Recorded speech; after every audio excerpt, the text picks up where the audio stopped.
मोदी ने अमेरिका में कदम रखकर नहुसत डालना शुरू कर दी है और उसके शैतानी कारखाने से एक चिंगारी अमेरिका के रास्ते से होते हुए पाकिस्तान पर छोड़ने की कोशिश की गई है। बिल का मकसद खुल्लम खुल्ला ये नजर आ रहा है कि पाकिस्तान के ऊपर सैंक्शंस लगाए जाएं, कि वो अमेरिका जिसके हर दुख में हम शरीक रहे, अपनी जान की कुर्बानी, मतलब जान की कुर्बानी से बढ़कर क्या होती है, जान की कुर्बानी दी, माल की कुर्बानी दी, और वो हमारे गिर्द पाबंदियां लगाकर घेरा तंग करना चाहता है। कि हिंदुस्तान में क्यों इसके इतने शादियाने बजाए जा रहे हैं और एक साल से हिंदुस्तानी हमें बता रहे हैं कि पाकिस्तान पे सैंक्शंस लगेंगे अमेरिका के अफवाज के विड्रॉल के बाद। आखिर इसका बैकग्राउंड क्या है? जो बाइडन को मोदी से रिश्तेदारी बनानी है क्योंकि उसने पाकिस्तान को सबक सिखाने की ठान ली। आखिर अब समझ आ गई है कि आज तक जो बाइडन ने, अमेरिकन प्रेसिडेंट जो है, उन्होंने पाकिस्तान के वज़ीर-ए-आज़म इमरान खान को फ़ोन क्यों नहीं किया।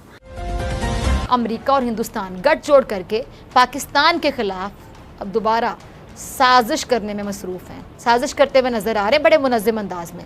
मोदी ने अमेरिका में कदम रखकर नहुसत डालना शुरू कर दी है और उसके शैतानी कारखाने से एक चिंगारी अमेरिका के रास्ते से होते हुए पाकिस्तान पर छोड़ने की कोशिश की गई है।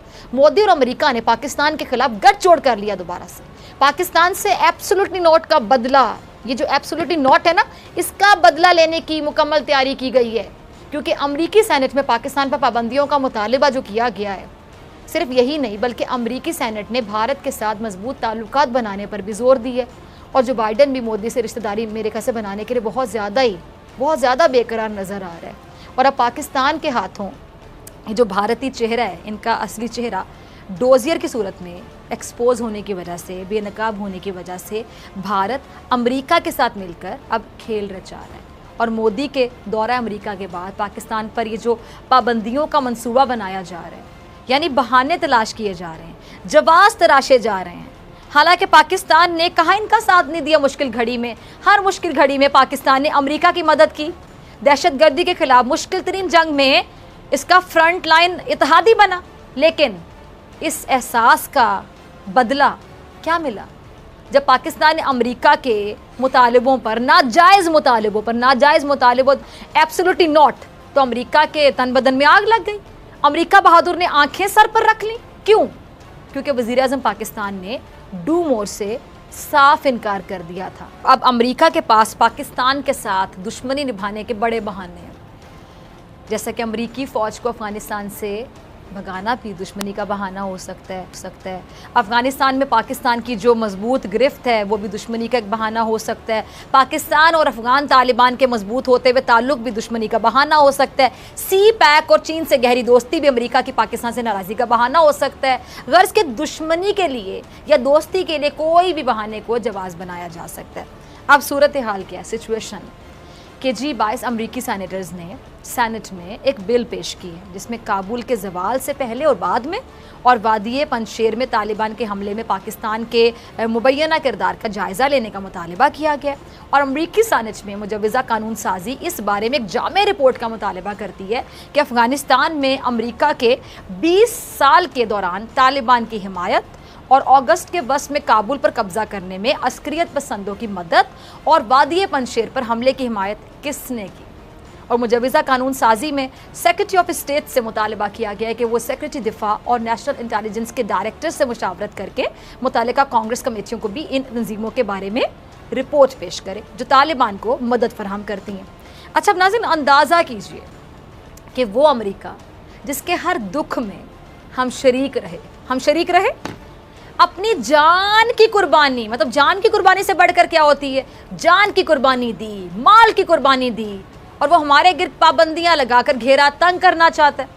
हमारे अमन के अहम और जो मुखलिसाना किरदार है उसको शक की नज़रों से देखता चला आ रहा है।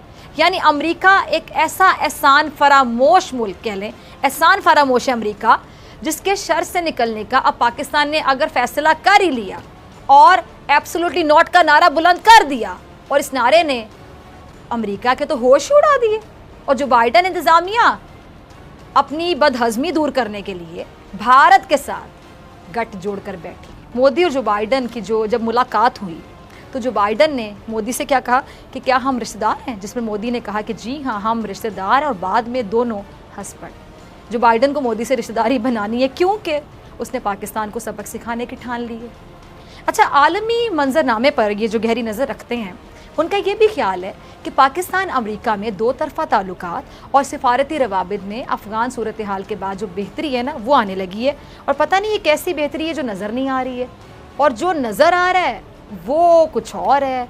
और तल्ख हकीकत क्या है कि अमेरिका का जो झुकाव है वो भारत की तरफ है, और अमेरिकी सेनेट में जो बाइडन को मोदी के साथ दोस्ती और ताल्लुकात को बढ़ाने पर जोर भी दे रही, जिसका सीधा सीधा मतलब कि अब अमेरिका ने मतलब निकल जाने के बाद पाकिस्तान से नज़रें फेर ली। बिल का मकसद खुल्लम खुल्ला ये नज़र आ रहा है कि पाकिस्तान के ऊपर सैंक्शंस लगाए जाएं, और इस एक्सक्यूज़ पे लगाए जाएं कि पाकिस्तान ने गुज़िश्ता 20 बरस में तालिबान की अगर फाइनेंशियल मदद की है, उनको खाना पीना दिया है, लॉजिस्टिक दिया है, इंटेलिजेंस शेयरिंग की है, हमदर्दी की है, उसकी इन्वेस्टिगेशन होनी चाहिए, और उस हवाले से सैंक्शंस का मुतालबा किया गया। ये बिल है, ये कानून नहीं है। कोशिश की जा रही है कि इस बिल को कानून की शक्ल दी जाए, यानी इसको एक एक्ट बनाया जाए कि हिंदुस्तान में क्यों इसके इतने शादियाने बजाए जा रहे हैं। और एक साल से हिंदुस्तानी हमें बता रहे हैं कि पाकिस्तान पे सैंक्शंस लगेंगे अमेरिका की अफवाज के विड्रॉल के बाद। आखिर इसका बैकग्राउंड क्या है? एक चीज़ बार बार दोहराई गई कि अब जब अमेरिका अफगानिस्तान से निकल जाएगा, अमेरिका को पाकिस्तान की ज़रूरत नहीं रहेगी, अमेरिका की डिपेंडेंस नहीं होगी, उसके ट्रूप्स वहाँ नहीं होंगे, उसके लाइंस ऑफ कम्युनिकेशन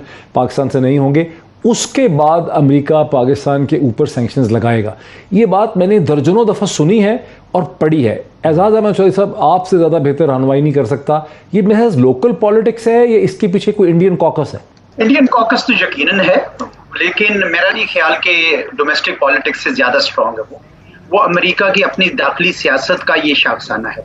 लेकिन जहाँ तक हिंदुस्तान का ताल्लुक है, मैं आपको बताऊं कि उधर ख्वाहिश हमेशा से रही है कि पाकिस्तान के ऊपर किसी तरीके से नजला अमेरिका का गिरता रहे। ये कोई आज की बात नहीं है, और हमेशा वो इस किस्म की बातें पहले भी करते रहे हैं। पाकिस्तान की हुकूमत पे एक बिल में अमेरिका की सेनेट के सामने इल्जाम लगाया जा रहा है। देखिए, इसमें भी अपन शेर को ही ले लें, वो तो ताजिकिस्तान पे इल्जाम है कि जी वो भी वहां से कर रहा था, उसको सपोर्ट कर रहा था। तो पाकिस्तान जो है, पाकिस्तान के ऊपर जो एक हम बड़ी अरसे से ये देख रहे हैं कि स्केपगोट करना, कुर्बानी का बकरा बनाने की जो कार्रवाई है, ये उसी का हिस्सा है। और इसका गम सिर्फ अफगानिस्तान में उनकी शिकस्त से नहीं है, इसका गम चीन के साथ जो उनका मुसाबका है उस हवाले से भी पाकिस्तान के ऊपर है। मैं समझता हूं कि अगर उन्होंने इस तरीका की कोई हरकत की तालिबान पे दोबारा सैंक्शंस लगाने की, बिलीव यू मी, अमेरिका ने जहां जहां सैंक्शंस लगाई हैं उनको मुश्किलात का सामना करना पड़ा है। कैन यू इमेजिन के तालिबान पे सैंक्शंस लगने के बाद अव्वल तो वो उनसे मंगवाते क्या है अमेरिका से, लेकिन अगर वो फर्ज किया आप उसको डिस्टेबलाइज कर देते हैं और टेररिस्ट एंटिटी सारी की सारी वहां पे आ जाती हैं। और बिल्कुल उनके जनरल साहब ने भी जो सेनेट आर्म सर्विस कमेटी में बोल रहे थे, उन्होंने उसका टाइम फ्रेम भी दिया कि कितनी देर में वो एंटिटीज वापस आ जाएंगी। तो फिर इनकी ये क्या हिकमत अमली हुई सैंक्शंस की कि जिसमें उन्होंने वो और दहशतगर्द स्थिति में लेकर आ गए, अनलेस के उसका कोई और स्ट्रेटेजिक ऑब्जेक्टिव हो कि डिस्टेबलाइज कर दो। अगर ये हमारे काम नहीं बना तो डिस्टेबलाइज कर दो, उसका मैं नहीं कह सकता।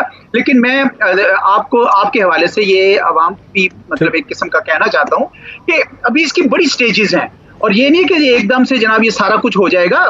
कभी भी सैंक्शंस जो है अमेरिका की पहले भी जो लगी रही है कामयाब नहीं हुई, और अभी भी अगर तालिबान पे लगती है, पाकिस्तान तो एंगेज है, पाकिस्तान का कोई बीच में कर ले जितना मर्जी इन्वेस्टिगेट करना है, वो आई थिंक उस इन्वेस्टिगेशन में से निकलेगा कुछ नहीं। It's basically A pressure point. आखिर अब समझ आ गई है कि आज तक जो बाइडन ने, अमेरिकन प्रेसिडेंट जो है, उन्होंने पाकिस्तान के वज़ीर आज़म इमरान खान को फ़ोन क्यों नहीं किया। 20 जनवरी को उन्होंने अपने ओहदा लिया था, उन्होंने हलफ लिया था, वाइट हाउस में वो शिफ्ट हुए थे, और उसके बाद उन्होंने पाकिस्तान के वज़ीर आज़म को फ़ोन नहीं किया। पाकिस्तान ने काफ़ी कोशिश भी की, जिसमें फ़ॉरेन ऑफिस ने कोशिश की, मुईद यूसुफ ने कोशिश की, और लोगों ने की, लेकिन अमेरिकन प्रेसिडेंट ने फ़ोन नहीं किया। अच्छा, हैरानी की बात थी, सारे लोग इसके ऊपर जो है मलबा जो है वो इमरान खान और उनकी इंतज़ामिया के ऊपर डाल रहे थे कि इन्होंने कोई बेवकूफ़ी की है कि जिसकी वजह से वो इसको फ़ोन नहीं करे। लेकिन अब कल रात को जो इतलात आई हैं, उसके बाद मुझे अब इसमें कोई शक नहीं है कि ये एक सोची समझी साजिश थी, एक मंसूबा था कि फ़ोन नहीं करना, और अगर फ़ोन आए तो फ़ोन का जवाब नहीं देना। क्योंकि कल जो मुझे खबरें आई उसके मुताबिक अमेरिकन लॉबी जो है उसने अफ़गानिस्तान में शिकस्त का मलबा पाकिस्तान पर डालने की तैयारी कर ली है, और नेशनल इंटेलिजेंस के डायरेक्टर के मशवरे से कांग्रेस की कमेटी के सामने इनको एक रिपोर्ट जमा करवानी है जिसमें तालिबान को मदद फराहम करने वालों की तफसील होगी। और तो और इसमें काबुल हुकूमत गिराने के जिम्मेदारों को भी निशाना बनाने का कहा गया और उसमें भी पाकिस्तान है। अब बिल के मुताबिक पहली रिपोर्ट में इस बात का जायजा लिया जाएगा कि बशमूल हुकूमत पाकिस्तान वो कौन कौन से स्टेट और नॉन स्टेट एक्टर्स हैं जिन्होंने 2001 से लेके 2020 के दौरान तालिबान की मदद की, तालिबान को महफूज पनाहगाहें, माली मदद, इंटेलिजेंस मालूमात, तिब्बी सहूलियात और रसद फराहम की, उनको मुसल्लह किया, उनके हरबी और इंतज़ामी सिमत का तयन करने में मदद फराहम की और किसने 2021 में इस्लामी जमहूरिया अफ़गानिस्तान की हुकूमत का तख्ता उलटने में मदद फराहम की और सितंबर 2021 के वादी पंजशेर पर तालिबान हमले और मुज़ाहमत के ख़िलाफ़ तालिबान की किसने मदद की। तालिबान के 2021 के हमले की हिमायत को कम करने के लिए की जाने वाली अमेरिकन सफारती और फ़ौजी सरगर्मियों की तफसीली रिपोर्ट भी इसी मुजवज़ा बिल की मंजूरी के बाद पेश की जाएगी। और इस बिल में अमेरिका की जनूबी और वस्ती एशिया के लिए हिकमत अमली पर नज़रसानी करने के तनाजुर में रिपोर्ट्स मांगी गई हैं